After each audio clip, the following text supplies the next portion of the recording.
Oleh Bapak, terima kasih atas waktu dan kesempatan yang diberikan kepada saya. Saya akan membacakan hasil review buku keempat. Nama Maria Roslian Anisti, kelas 2C, NIM 230-396. Jurusan Sosiologi, Fakultas Ilmu Sosial dan Ilmu Politik, Universitas Nusa Cendana Kupang 2021. Bab 1, metode penentuan fungsi ini.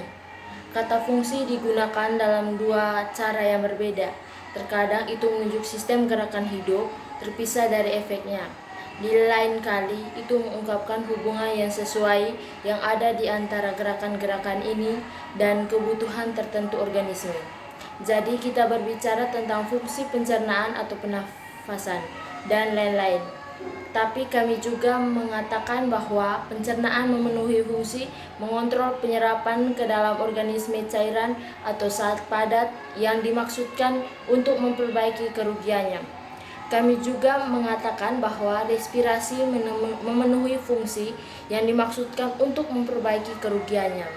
Kami juga mengatakan bahwa respirasi memenuhi fungsi memasukkannya gas ke dalam jaringan hewan yang diperlukan untuk menopang kehidupan dan lain-lain.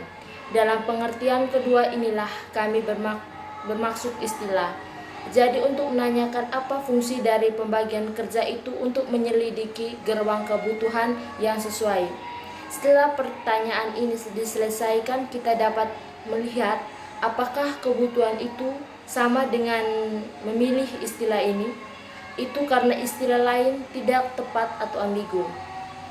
Kita tidak dapat menggunakan tujuan atau tujuan dan berbicara tentang tujuan dari pembagian kerja, karena itu akan mengandalkan bahwa pembagian kerja ada demi hasil yang akan kami tentukan.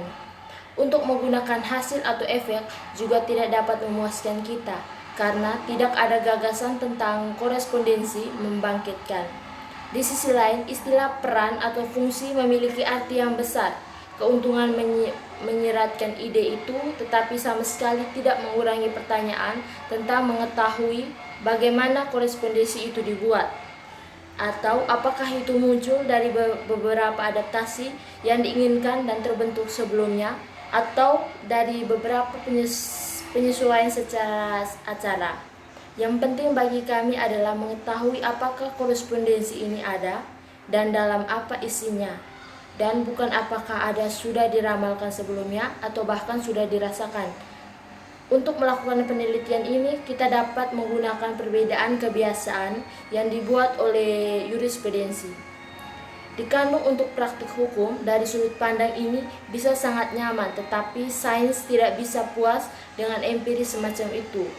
Klarifikasi dan perkiraan. Klarifikasi yang paling luas adalah yang membagi hukum menjadi hukum publik dan privat.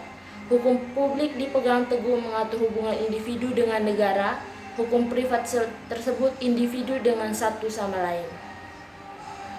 Namun, sanksi seperti itu diberikan dengan cara yang tersebar oleh setiap orang tanpa perbedaan.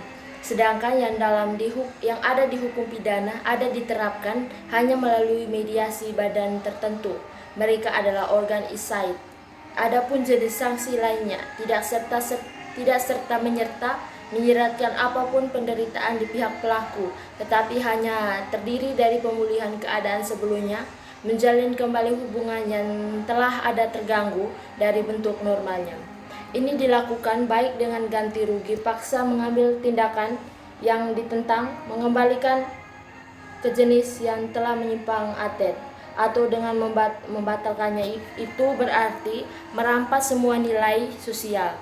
Jadi legal ataupun harus dibagi menjadi dua spesies utama. Menurut apakah mereka metode penentuan fungsi ini terkait dengan sanksi yang represif, terorganisir atau yang murni. Kelompok pertama mencakup semua hukum pidana, kedua hukum perdata, komersial hukum, hukum acara, hukum administrasi, dan konstitusi. Jika ada saksi aturan yang mungkin dicampurkan padanya telah dihapus. Bab yang kedua, solidaritas mekanis atau solidaritas berdasarkan kesamaan. Ikatan solidaritas sosial yang sesuai dengan hukum yang represif adalah satu melanggar yang merupakan kejahatan. Kami menggunakan istilah kejahatan untuk menunjuk setiap tindakan yang terlepas dari derajatnya, memprovokasi terhadap pelaku kejahatan. Teratur reaksi karakteristik yang dikenal sebagai hukuman.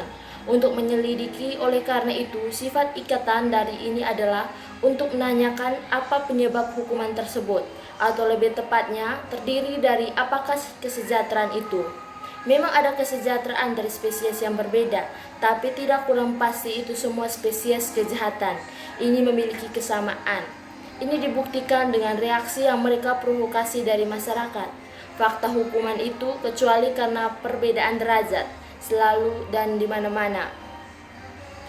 Kesanan dari efek mengungkapkan kesatuan penyebab. Tidak diragukan lagi, masalah penting Blaine tidak hanya ada di antara semua kejahatan yang diakui dan dihukum di berbagai jenis masyarakat. Tidak peduli betapa berbedanya tindakan ini disebut kejahatan, mungkin tampak pada pandangan pertama mereka tidak bisa gagal untuk memilih beberapa kesamaan dasar. Secara universal, mereka menyerang kesadaran moral bangsa-bangsa dengan cara yang sama dan secara universal menghasilkan konsekuensi yang sama. Semuanya kejahatan, yaitu tindakan yang ditekan dengan hukuman yang ditentukan. Sekarang penting etis dari sesuatu terletak pada yang diamati, dimanapun itu ada dan mana yang pecu pembohong untuk itu. Namun di sisi lain, jumlah hubungan ini sering sebanding dengan jumlah aturan yang represif. Dalam menentukan bagian dari aparatur peradilan diwakili oleh hukum pidana, kami akan pada saat yang sama mengukur relatif pentingnya solidaritas ini. Memang benar dengan berproses seperti ini kita akan mengabaikan unsur-unsur tertentu dari kesadaran kolektif yang karena identitasnya yang lebih rendah atau sifatnya yang tidak pasti tetap berada di luar ruang lingkup hukum yang represif sambil berkontribusi pada tenis harmoni sosial. Unsur-unsur inilah yang dilindungi oleh hukuman dari jenis yang tersebar belaka. Namun hal yang sama berlaku untuk yang lain sektor hukum. Tidak ada yang tidak dilengkapi dengan custom dan tidak ada alasan untuk menganggap bahwa hubungan antara hukum dan adat tidak sama di domain yang berbeda ini. Kelainan ini tidak akan membahayakan mengukurkan hasil perbandingan kita. Bab 3. Solidaritas yang timbul dari divisi negara kerja atau solidaritas organik. Sifat restitutif sanksi cukup untuk menunjukkan bahwa sosial solidaritas yang sesuai dengan hukum itu adalah jenis yang sama sekali berbeda.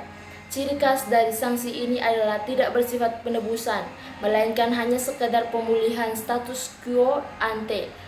Menderita proporsi pelanggaran tidak dibebankan pada orang yang telah melanggar hukum atau gagal untuk mengakuinya. Dia hanya dikutuk untuk tunduk padanya. Jika tindakan tertentu telah dilakukan, hakim mengembalikannya ke apa mereka seharusnya. Dia mengucapkan apa hukum itu tetapi tidak membicarakannya hukuman. Demi yang diberikan tidak memiliki karakter hukuman, hanya sebuah cara mengembalikan waktu untuk memulihkan masa lalu sejauh mungkin.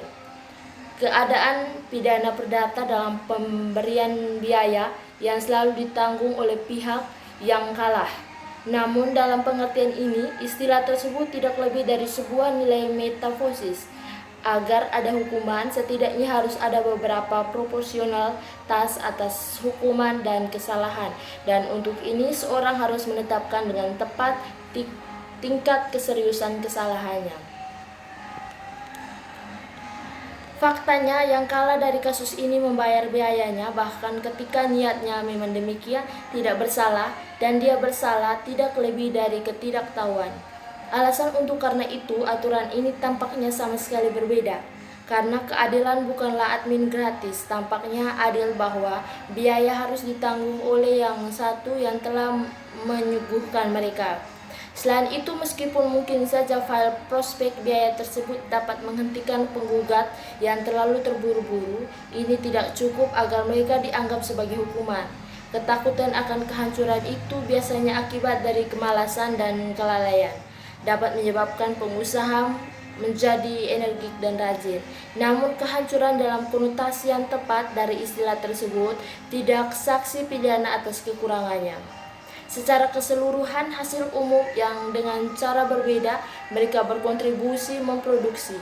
Sebenarnya kita tahu di bawah apa bentuk eksternal kedua jenis ini solidaritas dilambangkan, yaitu korpus aturan hukum yang sesuai dengan sponding ke masing-masing. Alhasil, untuk mengetahui kepentingan masing-masing dalam tipe sosial tertentu, cukup membandingkan tingkat masing-masing dua jenis hukum yang mengungkapkannya, karena hukum selalu berbeda-beda hubungan sosial yang diaturnya. Bab 4. Bukti lain dari teori sebelumnya. Namun karena pentingnya hasil yang baru saja diterapkan adalah bijaksana, sebelum melanjutkan lebih jauh untuk mengkonfirmasi mereka sekali lagi, verifikasi segar ini semua lebih berguna, karena itu akan memberi kita kesempatan untuk menetapkan hukum yang sementara itu akan berfungsi untuk membuktikan hasil, juga akan berfungsi untuk memperjelas segala sesuatu yang akan diikuti. Jadi dengan masyarakat yang lebih rendah, kejahatan terhadap orang tersebut lebih sering terjadi daripada di masyarakat beradab kita. Karenanya mereka ditempatkan pada yang paling rendah anak tangga hukuman. Hampir dapat dikatakan bahwa serangan fisik adalah semakin berat dihukum, semakin jarang mereka. Apalagi yang menyebabkan seperti itu kebanyakan hukum pidana primitif, bukan karena hari ini kejahatan kita tunduk pada peraturan yang lebih luas, tetapi karena ada banyak dan pertumbuhan kejahatan yang khas pada masyarakat itu dan yang tidak mungkin terjadi dipertanggungjawabkan oleh dugaan kekerasan mereka. Pelangkapan terhadap keyakinan agama melawan ritual dan seremonial, melawan segala jenis tradisi dan lain-lain. Yang nyata alasan pengembangan tindakan represif karena itu pada saat evaluasi kesadaran kolektif tersebar luas dan kuat. Sementara pembagian kerja belum terjadi. Sekarang setelah kita meletakkan prinsip-prinsip ini, kesimpulannya akan terbukti dengan sendirinya. Bab kelima, jumlah yang meningkat, solidaritas organik dan konsekuensinya. Seseorang hanya perlu mengawasi kode hukum kami untuk mengkonfirmasi banyak hal posisi berkurang yang ditepati di dalamnya oleh hukum yang represif sebagai perbandingan dengan hukum kooperasi. Apa yang mendefinisikan yang pertama di samping sistem yang luas, itu terdiri dari hukum domestik, hukum kontrak, hukum komersial, dan lain-lain. Semua hubungan-hubungan yang tunduk pada tindakan-tindakan pidana mewakili hanya sebagian kecil saja dari kehidupan sosial pada umumnya. Akibatnya, ikatan mengikat kita pada masyarakat yang muncul dari kesamaan keyakinan dan sentimen, jauh lebih sedikit daripada yang dihasilkan dari pembagian tenaga kerja. Seperti yang telah kita katakan, memang benar bahwa kesadaran umum NES menciptakan ikatan lain selain yang kuterputusannya ditekan hukum pidana. Kesadaran bersama menciptakan ikatan, selain itu yang melanggar itu menekan. Ada status yang lebih lemah atau kurang tepat dari kesadaran umum yang membuat efeknya terasa melalui moral dan opini publik, tapi sanksi hukum apa yang menyertainya dan yang bagaimanapun juga berkontribusi untuk memastikan kohesi sosial. Namun kooperasi hukum taif tidak sepenuhnya mengungkapkan baik semua ikatan yang dibentuk oleh pembagian tenaga kerja.